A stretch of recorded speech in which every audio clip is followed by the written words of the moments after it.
Good morning. Hope you feel great. I'm Rita Wijaya. I'm the student's MBA from the IPMI Business International School. Now I'm going to explain about the mind mapping from the corporate finance class that I took. This class is facilitated by Professor Roy Sembel. Hello, Prof. Okay, in IPMI Business International School, we learn how to become fast, sharp, and relevant. Let's check it out. Hello, this is the informations that I make, that I summarize for this video. Okay, in the first week until 8th week, the mind mapping I summarize to this chart from the introductions of financial management, time value of money, capital budgeting, until international finance at the end of the class. The part of each mind mapping will be explained by me in the next page. Okay, in the week 1, we learn about the goal setting. The objective of financial management is to maximize the profit and also maximize the wealth. There are principal and agent problems. How to minimize the principal and agent problems. We call usually the GCG, good corporate governance principles. There are 5. We call it TARIF, TARIF. Also, we were watching the video from the Ramcharan. He's the CEO. What the CEO wants you to know. Ramcharan learned when he was in the Shusha family. Without money coming to the door, we knew our business will fail. How keep the cost of selling shoes low to keep the profit margin, selling the shoes faster, we call it velocity, and grow your business to serve more and more customers.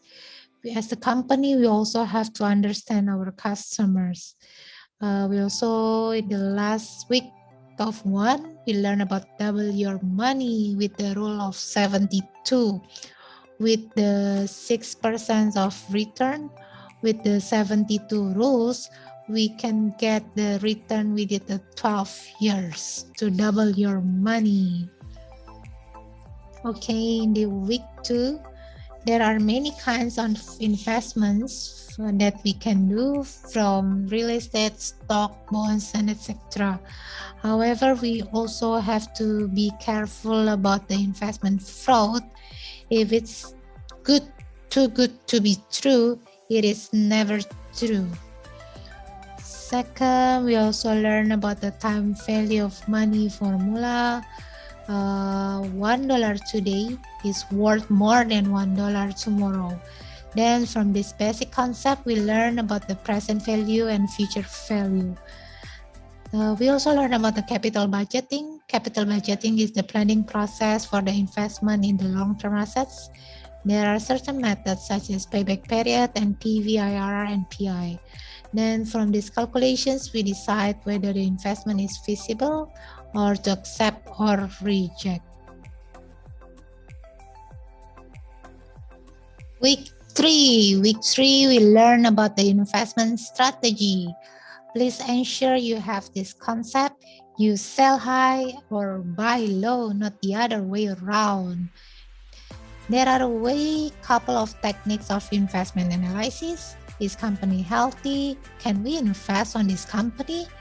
We call it fundamental analysis. We look at the company's financial statement and ratios, growth, etc. Or we are using the technical analysis. We look at the repeated pattern, and then as the investor, you can guess the next movement based on the past trends, such as uptrend or candlestick, etc. Or also you can learn from the market or investor sentiment from the goods or news release, and it usually market will react on the short term. Okay, this is the example of fundamental analysis of the Indofood.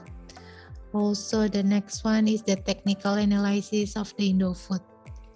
Okay, on the next week 4, we are learning about the efficient frontier ratio. Efficient frontier portfolio.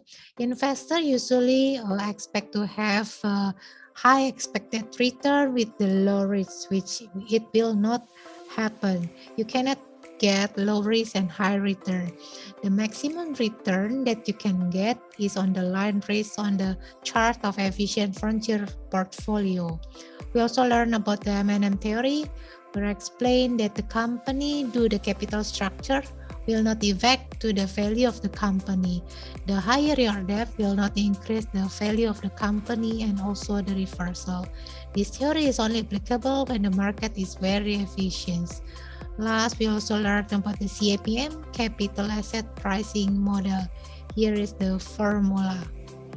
Okay, and the week 5, the company can get the tax benefits from the debt. Debt will have the interest expense that will deduct your EBIT, earning before interest and tax, and then lower the corporate tax paid to the government. Then the value will increase. However, when the company have higher and higher debt level, and then when come to the slowdown of business, there will be cash flow difficulties to pay vendors, employees, etc. Then your EBIT will shrink. It will create the cause of financial distress. Okay, in the week 5, this is the interesting case. We learn about the leverage buyout from the RGR Nabisco. This case is happened in the November 1988. Week 6, fraud.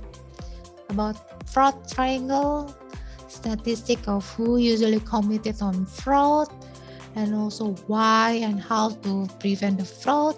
And also we learn about the whistleblowing policy. On the last 2 weeks of the class, we learn and we discuss about, do you agree that greed is good? And we learn about the dividends policy, how much should be distributed to the shareholders, or how much the dividend should be retained as the capital investment in the future. And last but not least, we learn about the international finance.